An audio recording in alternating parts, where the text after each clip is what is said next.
Hello everyone, welcome back to ChessTheJamesWei. That's right, we're back with another video, and I'm now moved into college.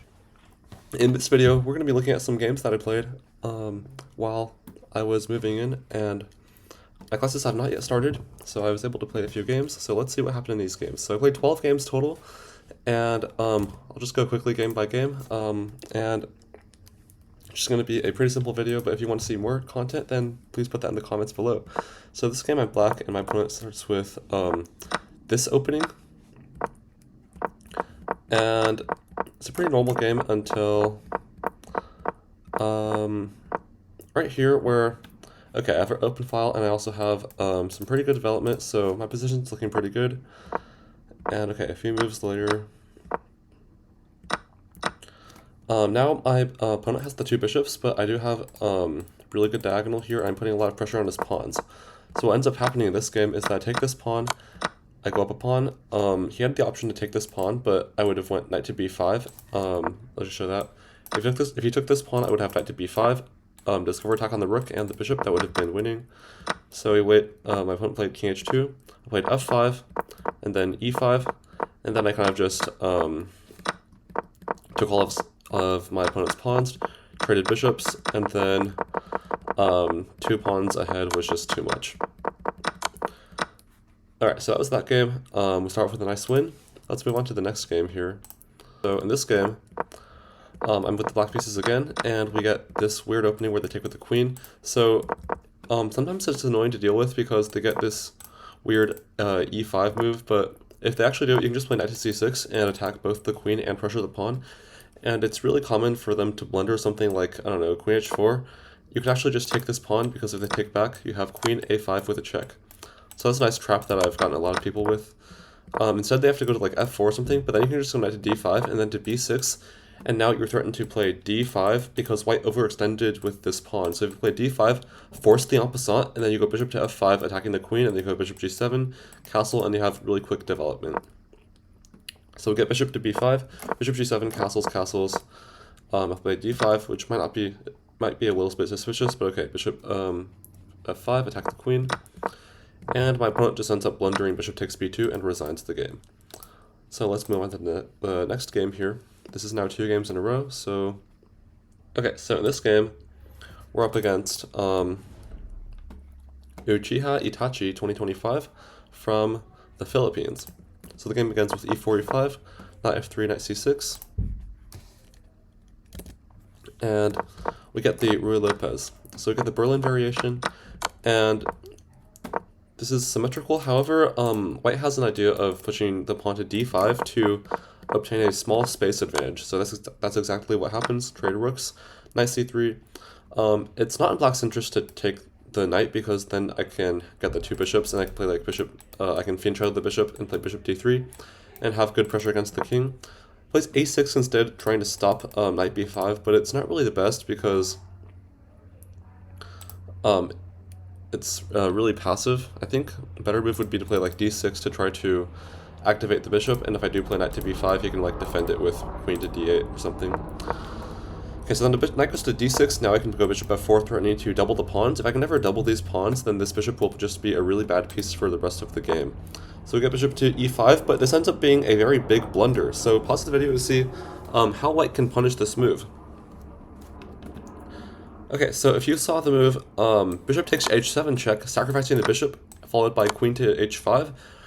Congratulations, you found a very strong idea, which is completely winning. But if you saw queen to h5 first, this is even stronger, because this basically forces the win of a piece. Because if my opponent takes on f4, then I can check, and then rook to e1 is going to pick up the queen. Instead, my opponent tries to block with f5. However, now I can remove the defender with queen takes e8, and after takes, I will take the bishop, I'll be up a piece, and that's how I win game 3. So let's go to the next game now.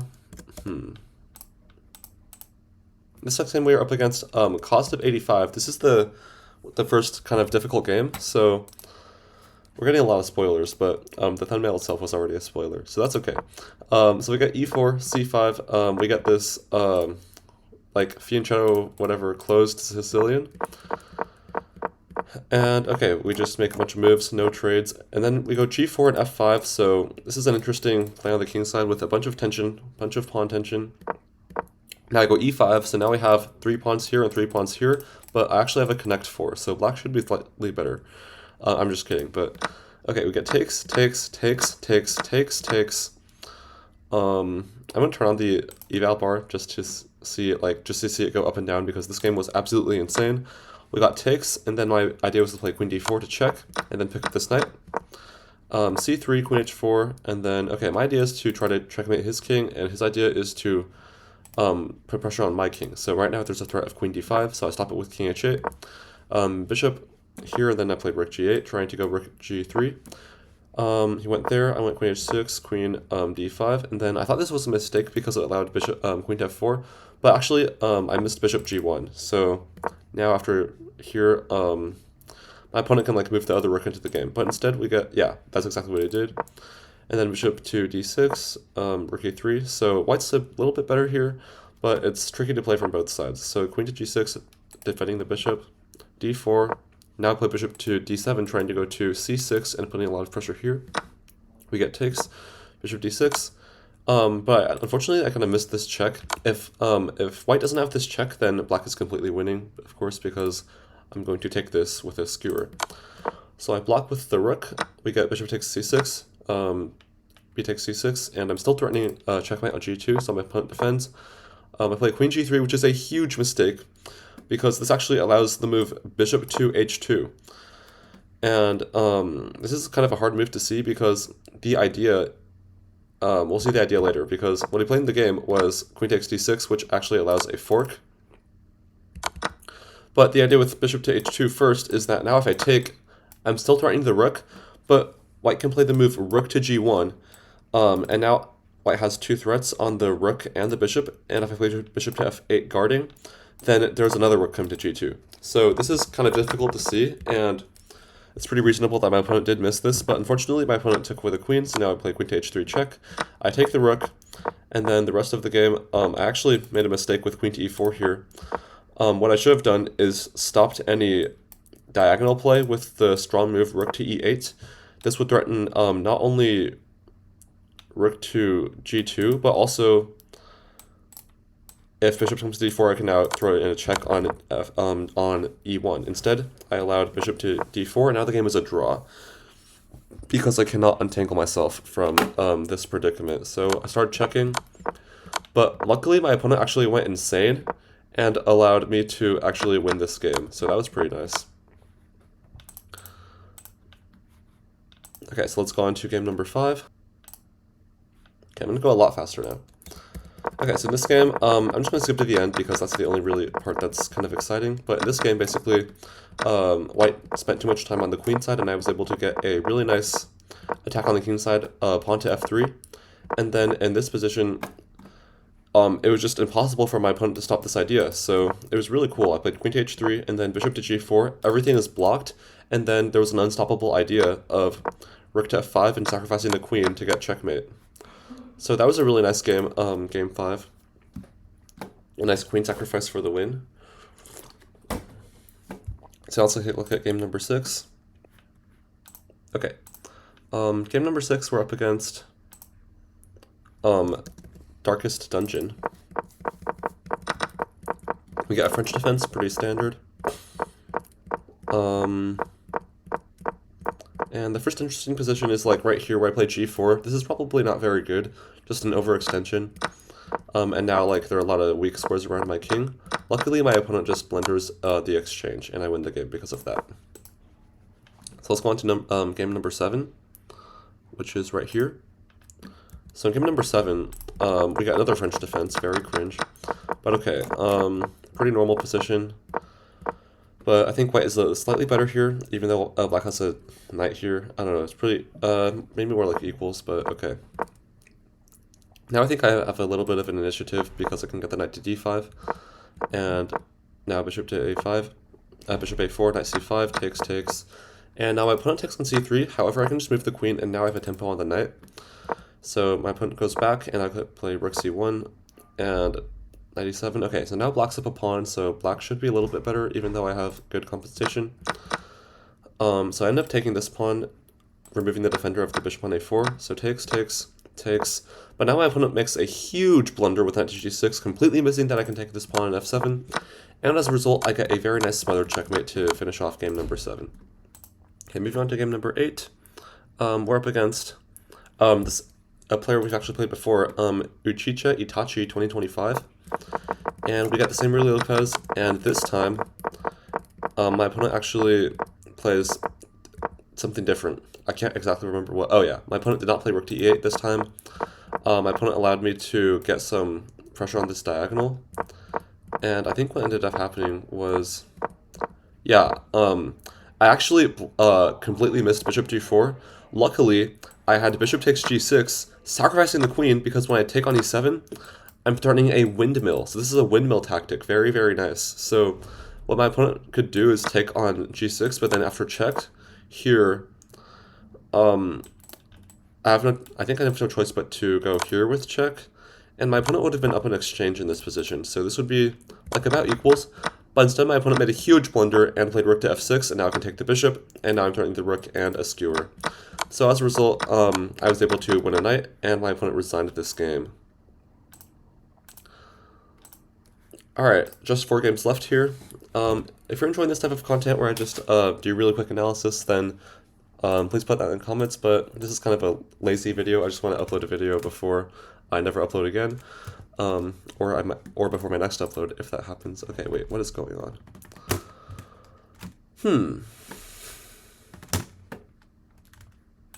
Okay, on to game number 9 here. We are up against FIDE Master Sergey Kim, I believe, from Kazakhstan. Yeah, if you know, trivia quiz. What tournament was played in Astana, Kazakhstan in a certain year in the 2020s? Okay, so we've got this position, and okay, so I centralized the queen here, threatening to play b5, and I think I have a nice pawn break with e5 here, so that was pretty good. And what ended up happening in this game is that we got a trade, and then I decided to take with the g pawn to stop e4, and I thought I would have a nice attack on the king because it would not be able to castle. And indeed, my opponent made a huge mistake, allowing me to play rook to d8, and just gave up his bishop, like that. But it was not really easy for my opponent to play, because if my opponent moved the queen to either here or here, I would have queen to d4, which is a really strong check, followed by like a move like queen to e3 or even queen to c3. Just a lot of threats for me. But my opponent gave up the bishop, and it was a little bit sloppy, allowing e5 and e6. But my opponent just ran out of time, so that was a good opening. A little bit sloppy near the end, but nevertheless, we move on to game number 10 against NM Chess Compressions from Isle of Man. So we get this opening, and it's really interesting because my opponent started thinking a long time after I got this position, and this is a nice position for white because although the knight kind of has risk of being trapped, it completely paralyzes black's position. So like queen can't move, rook can't move, knight can't really move. So I'm just restricting all of black's options, and now my queen's a really good piece. So what ends up happening in this game is my opponent just hangs this fork. So my opponent moved the queen to a5, trying to attack a2, but I just took on d7, and now I have a fork, fork, fork, and fork. So that's how I won game number 10.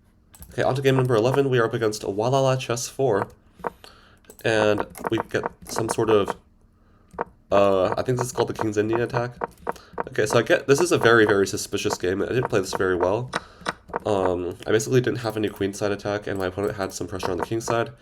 And I actually thought that my opponent was going to take with the knight here, so I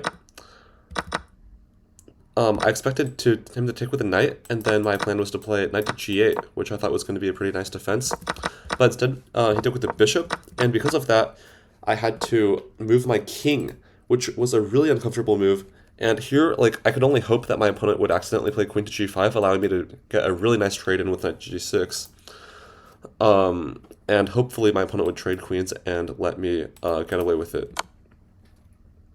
So I played knight to g6, and the best move here is to play queen to g4, keeping the queens on the board, because once my opponent trades queens, even though he can take and take, I am technically up a piece here, even though my opponent has 3 pawns for it. So I block the rook, and then I try to consolidate all the pieces. And at some point here, I definitely should have taken this pawn on g6. Instead, I accidentally took this pawn on c7, and I completely missed that rook b7, which would just pick up the pawn, because what I thought would happen is that I could play like king to f7, and then I could play king f7, g7, and then rook c8 defending, but f7 is covered, so that just doesn't work. So very, very poor from me there. So now I have to somehow clutch this up. I saw that I had some play with my king activation. Interesting reference. So with king activation here in the center. F4, C4, so I'm trying to break through here, takes D3, and now I get the king to E4, centralizing the king, so my king's a lot more active than his king. And now I get a lot of counterplay, and he actually has to sacrifice the knight. And then now I'm up with a clean piece, and I take this pawn, getting out of the pin, check, takes, and then my opponent hangs the skewer, and now I'm really happy because I know I'm going to win this game. So eventually I just take all his pieces, and that results in a checkmate, and that is good game. So now we're on the last game. I just won 11 games in a row, which I don't think I've ever done before. So now we're on the last game here, and if I win this game, then I get a push from 2530 all the way to 2600. So my peak is 2700, so in the next video I might show pushing to that. But in this last game, I get my strongest opponent yet, 2659, and we get a some sort of this opening. I don't really know my openings. So this is a pretty normal game until my opponent just somehow blundered a fork. So I don't know why all my opponents were blundering, but yeah, my birthday doesn't even come up yet, so I don't know. I don't know why they were giving me all these gifts. But okay, I wanted a clean knight, but then I started throwing this game, so I allowed him to take this pawn, which was fine. Now the best move is queen to a8, which is a really nice skewer on this pawn. Instead, I played queen to b6, the more natural move, and knight c5. What I thought could happen is I could check, and then play bishop to b5, but after queen d2, I had no idea what to do, because a4 is coming, d6 is coming, so I kind of panicked and played queen to a1, thinking I could stop a4, but once I took, there was actually rook to a2, and now I'm in a little bit of trouble. So I actually just lost this bishop. So in desperation, I played queen to d1. Now my opponent thought for a long time and took, but this was actually a huge mistake, even though it looks like it's completely winning. So pause the video again and see if you can find the winning move for black. So if you traded queens, then I don't know, maybe you can draw this game. But I didn't want to draw the game, I wanted to win. And the winning move, if you saw it, is bishop to e5 check. So it's a check on the king. If they block with the pawn, you take the knight. And if they take, then you actually win the queen. So my opponent had no choice but to play rook to f4 blocking. Now I can trade and take this pawn first, and now I retain the pin, and I was able to be up in exchange. And I ended up winning this game, which was my 12th game in a row. So I won 12 games in a row, which is in the thumbnail. But that was really crazy, so I thought I'd make a video on this. And if you enjoyed this content, please like and subscribe to ChessTheJamesWei. And thank you so much for watching, and I will see you in the next video, which I have no idea when it's going to be. Bye-bye, everyone.